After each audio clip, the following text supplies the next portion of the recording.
আসসালামু আলাইকুম প্রিয় দর্শক, অন্য মঞ্চের আলোচনায় আপনাদের সকলকে আমন্ত্রণ জানাচ্ছি।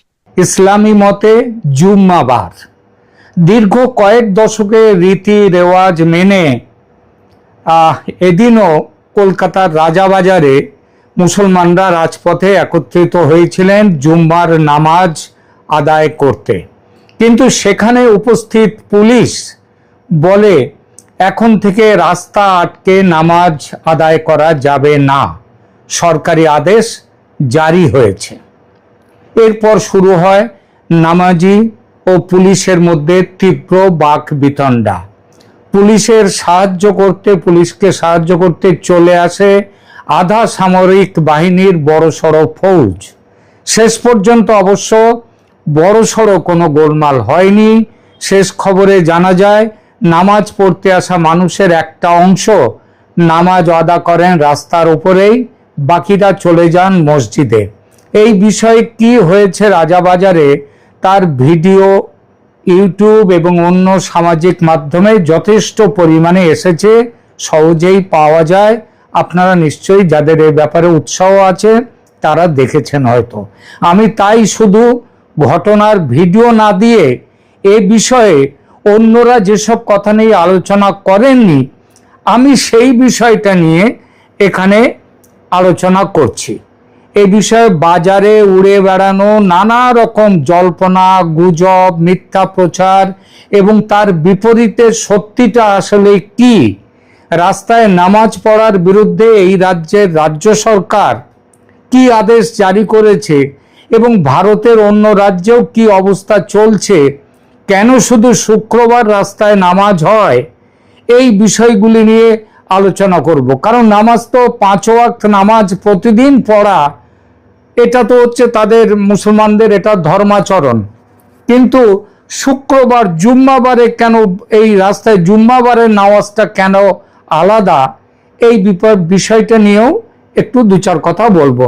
এই সঙ্গে থাকবে রাস্তায় নামাজ নিষিদ্ধ হলে রাস্তা আটকে পুজো প্যান্ডেল করে পূজা করাও কি নিষিদ্ধ হলো বা হবে এরপর, এই স্পর্শকাতর বিষয়টিও। দয়া করে শেষ পর্যন্ত সঙ্গে থাকবেন, আপনাদের মতামত দেবেন, শেয়ার করবেন এবং চ্যানেল সাবস্ক্রাইব করবেন। শুরুটা করি রাস্তায় নামাজ পড়া নিষিদ্ধ করে রাজ্য সরকারের দেয়া আদেশটা নিয়ে। এই আদেশের কপি এখনো পর্যন্ত সোশ্যাল মিডিয়া কোনো জায়গাতে গেজেটে প্রকাশ হয়নি।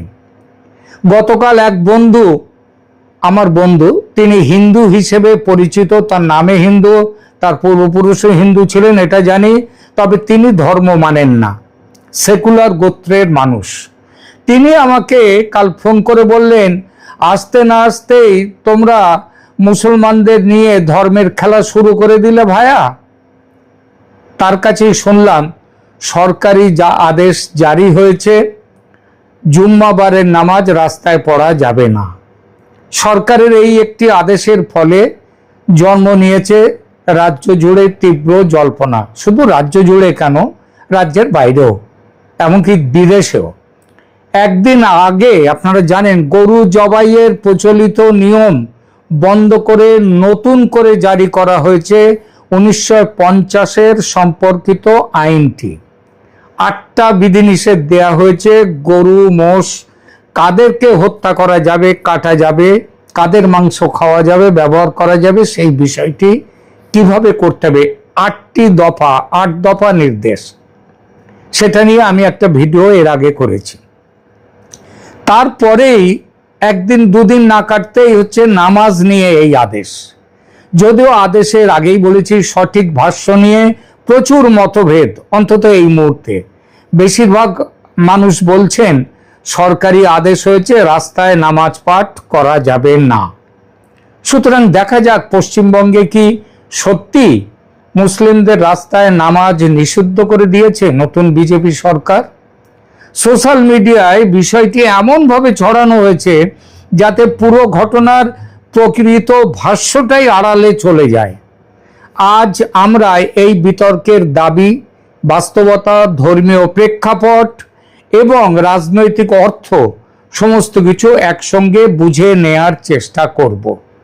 প্রথমেই সবচেয়ে গুরুত্বপূর্ণ কথা, এখন পর্যন্ত প্রকাশ্যে যে তথ্য পাওয়া গেছে তাতে পশ্চিমবঙ্গ সরকারের এই বিষয়ে পূর্ণাঙ্গ লিখিত গেজেট বা সরকারি আদেশের নির্ভরযোগ্য সম্পূর্ণ পাঠ সামনে আসেনি। শুধু পুলিশের কাছে নির্দেশ গেছে এখন থেকে, সেই নির্দেশটা খুব সম্ভবত সেটাও মৌখিক নির্দেশ গেছে যে এখন থেকে রাস্তায় নামাজ পড়া যাবে না, মন্ত্রিসভা সিদ্ধান্ত নিয়েছেন। এরপরে গেজেট প্রকাশ হতে 1-2 দিন হয়তো সময় লাগবে। অর্থাৎ সামনে এখনো নির্ভরযোগ্য ওই আদেশের কোনো সম্পূর্ণ পাঠ সামনে আসেনি।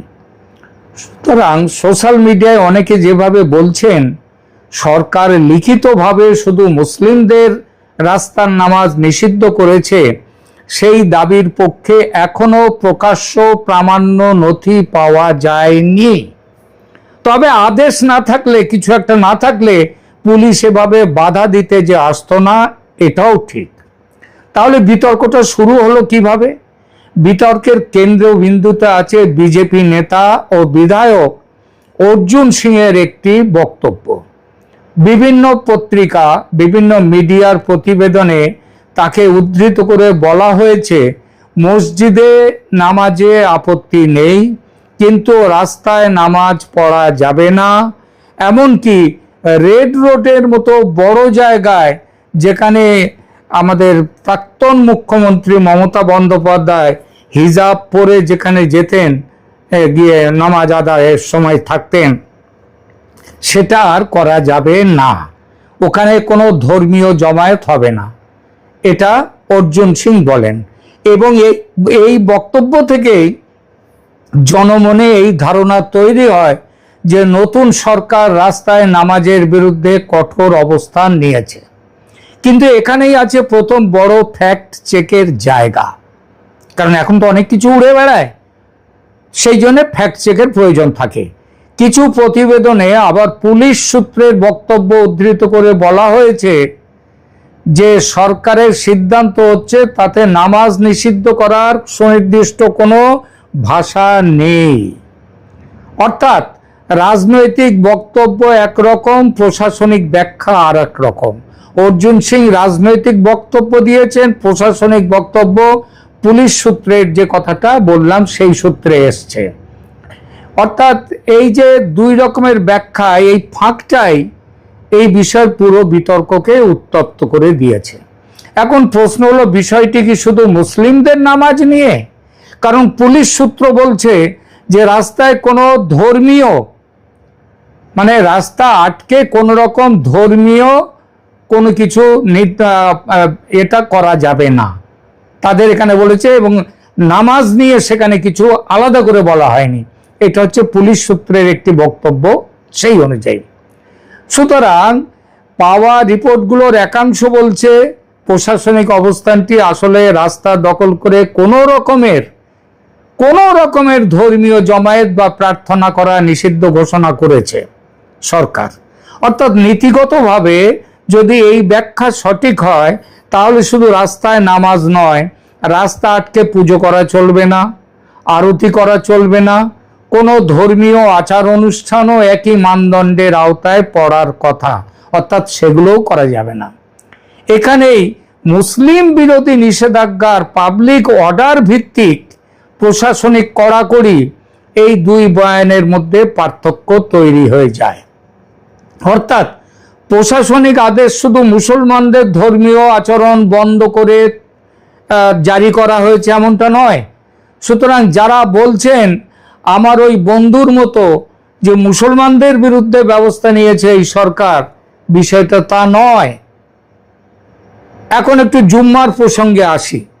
এটা তো তাহলে দেখলেন, এবার জুম্মার প্রসঙ্গে আসি। কারণ এই বিতর্কে জুম্মার নামাজ শব্দটা খুব বেশি উচ্চারিত হচ্ছে। আর এই রাস্তা জুড়ে জুম্মার নামাজ মাথায় রাখলে রাস্তা জুড়ে দুর্গাপুজোর প্যান্ডেল নিয়ে ভবিষ্যতের যে অবশ্যম্ভাবী বিতর্ক হবে, সেটাও বোঝা সহজ হবে। যদি আমরা এই দিকটা দেখি, তাহলে ওদিকটাও ভালো করে বুঝতে পারবো। জুম্মা বা জুমুয়া শব্দটি হচ্ছে আরবি শব্দ। এর মূল অর্থ হলো এক জায়গায় সমবেত হওয়া, একত্রিত হওয়া। শুক্রবার মুসলমানরা জোহরের বদলে যে বিশেষ সমবেত মানে একসঙ্গে পুরো সম্প্রদায় যে নামাজ আদায় করেন সেটার নাম হচ্ছে জুম্মার নামাজ বা জুম্মার নামাজ। ঠিক আছে, এই নামাজ কেন বিশেষ? আগেই বলেছি যে সপ্তাহে 7 দিন, অন্য 6 দিন সেদিন তো 5 ওয়াক্ত করে নামাজ পড়া ইসলাম ধর্মের ধর্মাবলম্বীদের এটা দৈনিক আচরণ। তাহলে এই জুম্মার নামাজটা বিশেষ কেন? কারণ এটা ইসলামের সাপ্তাহিক প্রধান সমবেত ইবাদত বা প্রার্থনা হিসেবে বিবেচনা করা হয়। সাধারণ দৈনিক নামাজের মতো এটা শুধু প্রতিদিন যে নামাজটা পড়া হয় তারা হচ্ছেন তাদের নিজস্ব, তাদের ব্যক্তি, তাদের পরিবারের কথা কিংবা তাদের প্রার্থনা।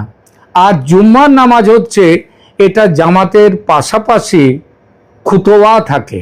আর সেই খুতবা ধর্মীয় নৈতিক, খুতবা মানে আদেশ, নির্দেশ, এই নৈতিক সামাজিক দিক নির্দেশনার একটি গুরুত্বপূর্ণ অংশ হলো এই খুতবা।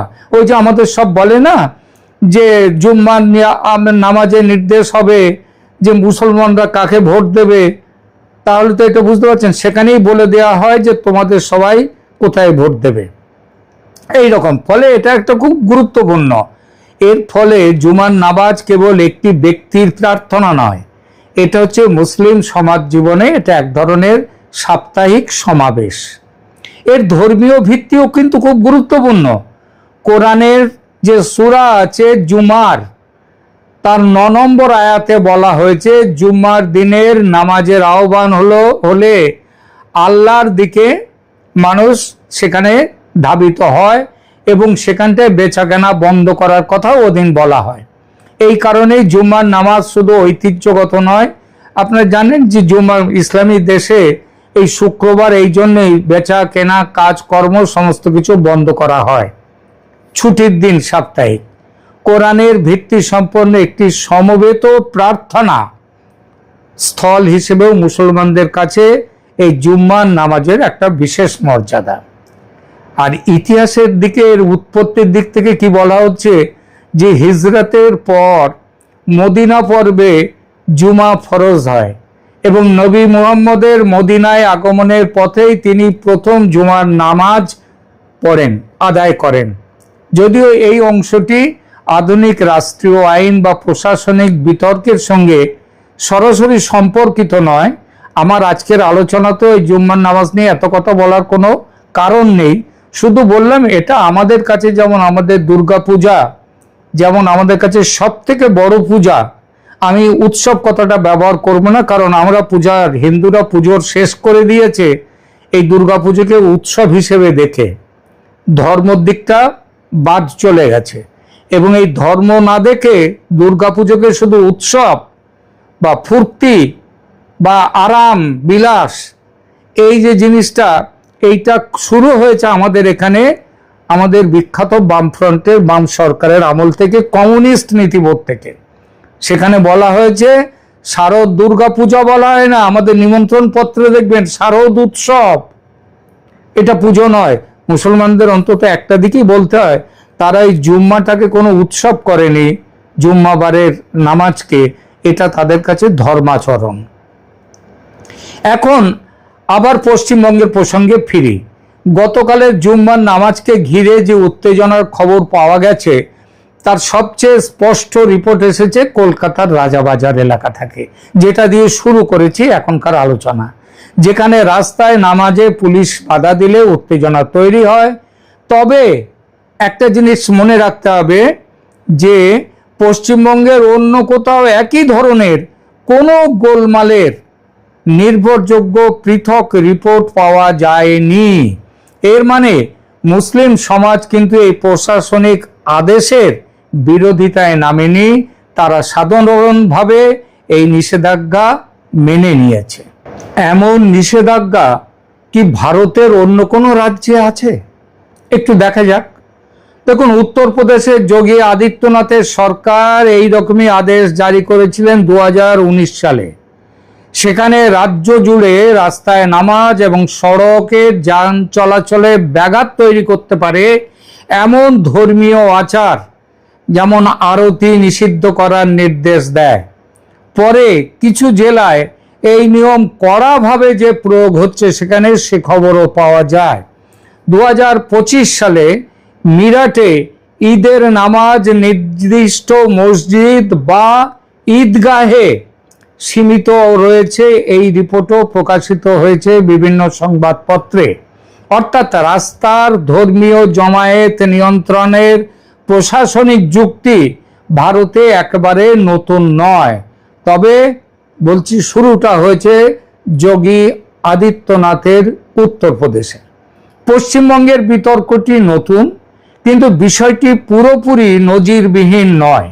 উত্তরপ্রদেশ, মহারাষ্ট্র, গুজরাট, অসম সহ বেশ কিছু রাজ্যে এবং এখন বিজেপি শাসিত 21টি রাজ্য আছে ভারতে, সব রাজ্যেই মসজিদ থেকে মাইক্রোফোন খুলে ফেলা হয়েছে আগেই। অর্থাৎ ওই আজান দেয়া হবে তারস্বরে মাইক চালিয়ে, সেটা বন্ধ হয়ে গেছে। আমার মহারাষ্ট্রে, আমি যেখানটায় মুম্বাইতে থাকি তার থেকে কিছুটা দূরে একটি মসজিদ ছিল। আমার অভিজ্ঞতায় ছিল প্রত্যেক দিন আমার, যেহেতু এই রেকর্ডিংয়ের জন্য আমাকে ওখানে বন্ধ রাখতে হতো, সেই সময়টা এত জোরে আসতো। কিন্তু গত প্রায় বছর খানেক সেখানটায় মাইক আর নেই। পশ্চিমবঙ্গে মাইক এখনো নিষেধাজ্ঞা জারি হয়নি, কিন্তু অনেক জায়গায় মাইকের আওয়াজটা কম করে দিয়েছে মসজিদের তরফ থেকে, এই খবর আমার কানে এসেছে। পশ্চিমবঙ্গে এই রাজপথে নামাজ পড়া কিংবা কোনো ধর্মীয় আচারের ঘটনা নিয়ে হইচই প্রায় দেখা যায়নি এই নিষেধাজ্ঞার বিরুদ্ধে। কিন্তু আগেই বলেছি যে একমাত্র রাজাবাজারে একটু গোলমাল হওয়া ছাড়া সারা পশ্চিমবঙ্গের কোথাও এই বিষয়ে কোনো রকম গোলমাল হয়নি। কিন্তু পশ্চিমবঙ্গে গোলমাল না হলেও বাংলাদেশে এই ঘটনার প্রতিক্রিয়া লক্ষণীয়। বেশ কয়েকটি বাংলা সংবাদ মাধ্যম, প্রায় সবাই, বিষয়টিকে মুসলিমদের বিরুদ্ধে রাজ্যের বিজেপি সরকারের পদক্ষেপ হিসেবে তুলে ধরেছে এবং বিভিন্ন মিডিয়াতে, সোশ্যাল মিডিয়াতে, বিভিন্ন মিডিয়াতে, অনলাইন মিডিয়াতে, সেখানে আলোচনায় ক্ষোভ, আশঙ্কা, রাজনৈতিক সমালোচনা সব বিপুলভাবে শুরু হয়ে গেছে পশ্চিমবঙ্গের বিজেপি সরকারের বিরুদ্ধে। পাশাপাশি তারা আর একটা যুক্তিও জোরালোভাবে দিচ্ছেন। তারা বলছেন যদি রাস্তায় নামাজে কড়াকড়ি হয় তাহলে রাস্তা দখল করে পুজো প্যান্ডেল, মিছিল ভিত্তিক ধর্মীয় আচার বা অন্য সাময়িক ধর্মীয় অবকাঠামোর ক্ষেত্রেও একই নিয়ম কঠোরভাবে প্রয়োগ করতে হবে। অর্থাৎ আইন শুধু মুসলমানদের জন্য নয়, হিন্দুদের জন্যও এটা প্রয়োগ করে দেখাতে হবে। এই জায়গায় এসে আমাদের ফ্যাক্ট চেক বিষয়টা দাঁড়ায় খুব স্পষ্টভাবে। আর এখানেই আসে দুর্গাপুজোয় রাস্তা আটকে যেভাবে পুজোর প্যান্ডেল তৈরি হয়, সেটা কি বন্ধ করবে এই সরকার? নামাজের ক্ষেত্রে আমরা দেখলাম, কি দেখলাম? 1 নম্বর, শুধু মুসলিমদের রাস্তায় নামাজ নিষিদ্ধ, এই দাবি যারা করছে তারা কিন্তু সঠিক বলছেন না। এই দাবি কারা করছেন? 2 ধরনের মানুষ।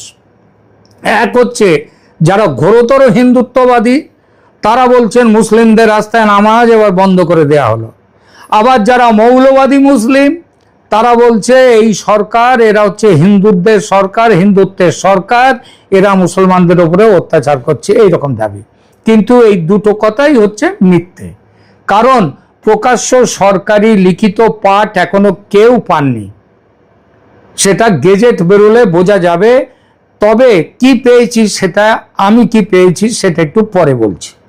2, রাজনৈতিক বক্তব্যে রাস্তায় নামাজের বিরুদ্ধে কড়া অবস্থান স্পষ্ট, এটা বোঝা যাচ্ছে, অন্তত এই মুহূর্তে তো বটে, কারণ এখন তো দুর্গাপূজার সময় নয়। 3 নম্বর, কিছু রিপোর্ট অনুযায়ী প্রশাসনিক ব্যাখ্যা আরও বিস্তৃত, রাস্তা দখল করে যে কোনো ধর্মীয় জমায়েত বা প্রার্থনার বিরুদ্ধে অবস্থান নেওয়া হবে, নিষেধাজ্ঞা সেরকমই জারি হয়েছে। এটাও কিন্তু আমার কথা শুধু নয়, বেশ কয়েকটি নামী মিডিয়া রিপোর্টে এটা বলা হয়েছে। সুতরাং এই ইস্যুকে বোঝার সবচেয়ে সৎ উপায় হলো উত্তেজনাকর শিরোনাম থেকে, হেডলাইন থেকে একটু সরে গিয়ে তিনটি স্তর আলাদা করে দেখা। প্রথম স্তর রাজনৈতিক ভাষ্য, সেখানে কি বলা, দ্বিতীয় স্তর প্রশাসনিক আদেশের প্রকৃত পাঠ, এবং তৃতীয় স্তর হলো তার বাস্তব প্রয়োগ। এই তিনটিকে এক করে ফেললেই বিভ্রান্তি তৈরি হয়। আর এখন পশ্চিমবঙ্গের এই বিতর্কে ঠিক সেটাই ঘটছে। সেটা কিছু কিছু কোয়ার্টার থেকে সেগুলো বাড়িয়েও দেয়া হচ্ছে। আমার কাছে পুলিশ সূত্র থেকে সবচেয়ে তাজা যে খবরটি এসেছে সেটি হলো রাজপথ আটকে কোনো রকমের ধর্মীয় কার্যক্রম করা যাবে না। এখানে দুটো জিনিস খুব এখানে কোথাও, প্রথম কথা বলি রাজপথ। রাজপথ শব্দটা, রাজপথ আর রাস্তা কিন্তু এক নয়। রোড বা অ্যাভিনিউ আর লেন বা পাড়ার রাস্তা এগুলো কিন্তু এক নয়। পার্থক্যটা সবাই জানেন। যাকে বলে রাজপথ, কাকে বলে রাজপথ, আর সেটা যাকে রাজপথ বলা হয় সেটা আটকে দুর্গাপূজা বা অন্য কোনো পূজার প্যান্ডেল হয়েছে এমনটা আমি কোথাও দেখিনি। আবার বলি কথাটা, রাজপথ আটকে দুর্গাপুজো হচ্ছে, যে পথে যান চলাচল করে, বড় বড় গাড়ি ফাড়ি চলাচল করে বা ট্রাক লরি সব চলে, সেই জায়গা আটকে দুর্গাপুজো হচ্ছে আমি কিন্তু কোথাও দেখিনি। কেউ দেখে থাকলে আমাকে বলবেন। যদিও গলির পথে দুর্গাপুজো, পাড়ার মোড়ে দুর্গাপুজো, রাজপথ না আটকে, এই সব জায়গাগুলো, আর যেখানে দুর্গাপুজোর আলাদা জায়গা আছে সেটা তো আলাদা কথাই। কিন্তু রাস্তা মানে এইগুলো পথ আর রাস্তা এক নয়। রোড, অ্যাভিনিউ আর লেন এগুলো কিন্তু এক নয়। নামাজ কিন্তু মনে রাখবেন গলির মধ্যে আদায় করা যায় না। নামাজ আদায় হয় বড় রাস্তায়, রাজপথে, ট্রাফিক আটকে, মানুষজনের চলাচল বন্ধ করে। সেইটা এবার বন্ধ হলো। কিন্তু গলির মধ্যে যদি কেউ নামাজ পড়ে, প্রশ্নই ওঠে না সেটা বন্ধ করার। যদি কেউ করে ওখানে নামাজ পড়েন, গলির মধ্যে, লম্বা গলির মধ্যে তারা নামাজ পড়ছেন, পুলিশ আপত্তি করবে না। শেষে একটা কথাই বলা যায়, এই বিতর্ক শুধু নামাজ বা পূজার নয়, এটা আসলে পাবলিক স্পেস কার, ধর্মীয় স্বাধীনতার সীমা কোথায়, এবং রাষ্ট্র সমান মানদণ্ডে আইন প্রয়োগ করছে কিনা, এই বড় প্রশ্নগুলোর বিতর্ক এখানে। আর তাই এই ইস্যুতে দয়া করে তাড়াহুড়ো করে রায় দেওয়ার আগে সবচেয়ে জরুরি হলো দাবির চেয়ে প্রমাণকে গুরুত্ব দেয়া, আর শিরোনামের চেয়ে প্রকৃত ভাষ্যটাকে খুঁজে দেখা। সুতরাং যে মুসলিমরা এই নিষেধাজ্ঞা নিয়ে সমালোচনায় মুখর, তাদের যেমন ক্ষুব্ধ হওয়ার কারণ নেই, তেমনি যে হিন্দুত্ববাদীরা আবার এই নিষেধাজ্ঞায় খুব উৎফুল্ল, তাদের বলি এটা যেমন মুসলিমদের বিরুদ্ধাচরণ নয়, তেমনি হিন্দুদের তুষ্টিকরণ নয়। রাজপথ আটকে পুজোর প্যান্ডেল করতে গেলে তারও নিষেধ হবে। যদিও আবার বলছি, পুজোর প্যান্ডেল কোথাও কিন্তু বড় রাজপথ, অ্যাভিনিউ ও রোড, সেটা আটকে কোনোদিন পুজো করা হয় না। তবে এই আদেশ ধর্মীয় বা অন্য মিছিলের ক্ষেত্রে বাধা হবে না বলেই মনে করি। কারণ মিছিলও করে আমাদের, যেমন পার্সিদের মিছিল হয়, তারপরে জৈনদের মিছিল হয়, এই মিছিলে বৌদ্ধদের মিছিল হয়, শিখদের সঙ্গত মিছিল হয়। শিখদের সঙ্গত কখনোই তারা রাস্তার উপর করেন না, কারণ মিছিল একটা চলমান জনসমাগম, সেটা আটকানো যায় না। এই আইনে সেটা আটকাবার কথা বলা হয়নি। তবু তার জন্য আমার মনে হয় কড়া নিয়ম চাই। কারণ রাস্তায় 100টা লোক নিয়ে মিছিল করে সমস্ত রাস্তার যানবাহন আটকে দেওয়া আমাদের রাজনৈতিক বিভিন্ন দলের একেবারে ধর্ম হয়ে দাঁড়িয়েছে। যেন যানবাহন বন্ধ করে দেওয়াতে এই মিছিল কতটা সফল সেইটা বোঝানো। এই যে সরকারের আদেশ, এই সরকার রাস্তা আটকে জমায়েত করা, প্রার্থনা করা, তার এই নিষেধাজ্ঞা সেই বিষয়টা নিয়ে দয়া করে এখানে ইসলাম বিরোধী কিছু কেউ খুঁজতে যাবেন না। যেমন তেমনি হিন্দুদের পুজোর প্যান্ডেল করতে যদি আপত্তি হয় সেটা নিয়েও কেউ কিছু বলতে আসবেন না। ধন্যবাদ।